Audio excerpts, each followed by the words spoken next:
panels, the opposition stands firmly by the idea that traditional printed books are replaceable. They argue that the books are a valuable source of information, especially for in-depth research, historical records, and academic reference. However, books are indeed valuable. No one denies their importance, but we, as the government bench, propose that technology is not here to erase books, it is here to evolve them, to redefine access, instruction, and sustainability of reading and learning in the 21st century. As the Prime Minister previously stated that the shift is already happening, students are no longer relying solely on printed textbooks. They are accessing materials through e-learning platforms such as Google Classroom or Learning Management System or LMS. Assignments are submitted in PDF format, reading lists are made up of e-books, and lecturers regularly provide materials digitally. Libraries have digital collections.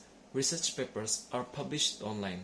In fact, universities and schools around the world are investing in digital systems to support learning, and this isn't just a trend, it's the global transformation.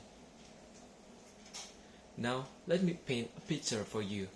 Imagine this, carrying an entire library in your pocket.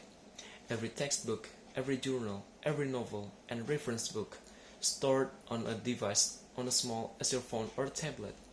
You can search instantly, highlight easily, and even switch to night mode so your eyes don't get tired. Isn't that more efficient than carrying a bag full of printed books?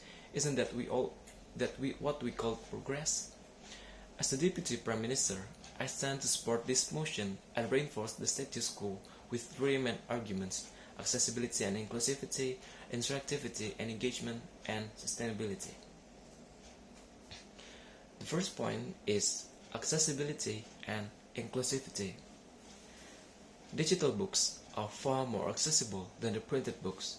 As long as you have a smartphone or computer, you can download the materials from anywhere in the world.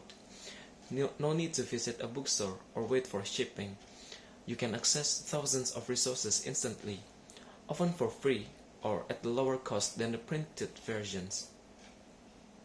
For students with visual impairment, learning disabilities, or learning difficulties, digital books are a game changer. You can adjust the font size, change the background colors, or use text-to-speech tools. That's something printed books cannot offer. Inclusivity in education matters, and technology is making that possible in ways we've never seen before. The second point is interactivity and engagement. Let's face it, books are static. They are fixed in format and structure. But digital platforms offer interactive textbooks that can include videos, animation, quizzes, and hyperlinks. This makes learning more dynamic, more personalized, and more fun. For example, a biology student can explore the human body using 3D model inside an ebook. A language learner can tap on a word to hear its pronunciation. This active engagement increases motivation, comprehension, and retention. It transforms passive reading into a full learning experience. Technology allows us to meet different learning styles, not just visual learners or auditory learners, but everyone in between. The third and the last point is sustainability. Environmental studies shows that over 15 billion trees are cut each year for paper production, and a significant portion of that goes to printed books. The publishing industry, while noble in its purpose, has a massive environmental footprint. A single e-reader or tablet can hold thousands of books.